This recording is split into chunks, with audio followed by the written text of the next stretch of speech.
surrounding this test for Zion? What happens next? And if he's having to quarantine away from the team right now? He had inconclusive results, and the timing became a factor. He's not with us here at the game tonight. He's back in his hotel room, and we'll know more as further results come back. Down 3 starters, including your entire backcourt, Coach. How do you make up for those absences tonight? Who are you circling to step in? Well, guys have just got to step up and play well. Both Nikhil Alexander-Walker and Kyra Lewis will play at the point tonight. Neither one of them has played any point guard for us yet this year. It's a great opportunity for them. They have practiced hard the last 3 days. Both looked really good. And it'll be good to see them in a game. And then obviously, we've got JJ Redick, Sandarius Thornwell, Najee Marshall if we need him to fill out the backcourt. But those 2 guys will handle the point guard duties. And finally, for me, Coach, it looks like, at least statistically, rebounding is an area where the Pelicans could have a distinct advantage tonight. Clippers last in the league in that. How important is crashing the glass tonight to what the Pels need to do? It's always important for us. It's an area where we need to be really good. We're missing Zion tonight, which will hurt a little bit. But, it's an area that we need to be able to count on every night. Coach, obviously not the situation that you wanted, but you have not played since Friday. Have you had a chance maybe to hit the reset button a little bit? And can you take it as a positive to get a couple of extra days of practice when you wouldn't have had it? I mean, you never know. I mean, there's positives and negatives in every situation. So, the practices were good. That helped. Would I have rather played the game against Dallas? Yes. So, but there's good in everything. There's bad in everything. You just move on and play. You don't have time to think about really, was it good or not? Or, you just do what you can with every day. Clippers are the number 1 3-point shooting team in the league. How important are the closeouts going to be tonight on the perimeter? Yeah, I mean, it's an area where we need to get better. I went through the other night. Our video guys put together, a clip of every 3 we've given up this year. And, one of the things that we have talked about with our team in terms of improvement is that we need to be able to cut down the number of threes we're giving up with still protecting the paint, not backing off, not stretching our defense out. I mean, part of it is getting back. We've given up 21 threes, I think, on the year in transition.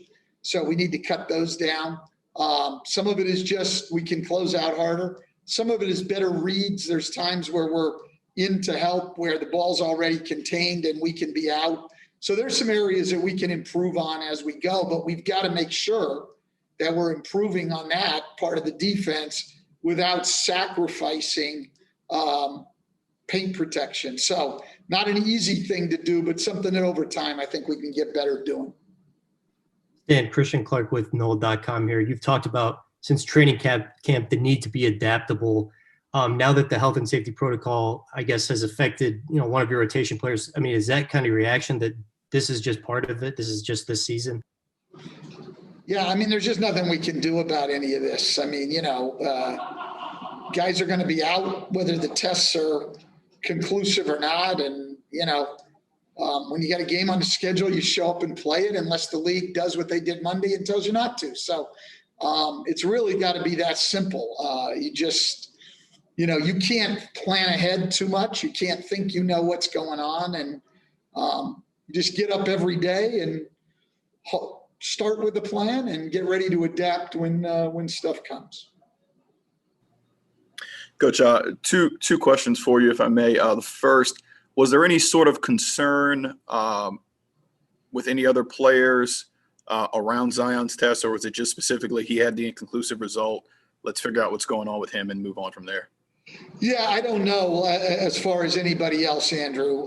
Until they know whether, until the league is satisfied conclusively one way or another, I don't think they'd move on with any kind of contact tracing or anything. So. Got it. And the second one, do you have a starting lineup in mind tonight? Could we see some BI at the 4 minutes because of the absences, or have you settled in on that yet? I mean, yeah, we know who we're going to start. So, I'm not going to release it right now, but we know who we're going to start. And you could, as the course of the game goes on, any question you come up with for tonight, could we see? The answer would be yes. Thanks, Coach. Hey, Coach, I've also got two questions. Sorry. And the first one, I know you're a problem-solving guy. I mean, is there a way the league can avoid something like this happening, a guy having to miss a game because of an inconclusive test? Or is it just one of those things where it happens and you got to deal with it? Yeah, look, I don't know the answer to that, if there would be a way to avoid it. I'm sure if they could, they would. I don't think they like anybody being out, but certainly not somebody of Zion's stature. So if they could avoid it, they would. And look, the league, they have their protocols and they go about it, and they've adjusted them several times and obviously made some of the rules stricter just a couple of days ago. So, things are changing all the time as this thing goes on. Listen, I mean, we've just got to understand where we are. And like I said to you before, or after practice the other day, like, look, this is about a deadly pandemic. 4,400 people died in this country yesterday of the virus. And so we'll deal with whatever we have to deal with to go out and play an NBA basketball game. But that's not what's important in this pandemic, a part of it. I'm not saying the game's not important. It's important to all of us. But when we're talking COVID stuff, what's important is we need to stop the spread the best we can. 4,400 people in one day in this country died yesterday of COVID. This is serious stuff. And we need to prevent the spread as much as we can. And if this kind of stuff will help prevent the spread, I don't know that it will, but if it will, then fine. Yeah, absolutely. And my last one is just where do things stand with Alonzo and Eric right now? How are they feeling? And do you think this is something that'll extend beyond tonight? Well, I don't know. I mean, again, Alonzo's got, some of that tendinopathy, and, he's working hard at the rehab. When he's ready to go, he'll be ready to go. I don't know when that will be. Will it be the next game against the Lakers? Will it be Sacramento, Utah? I don't know.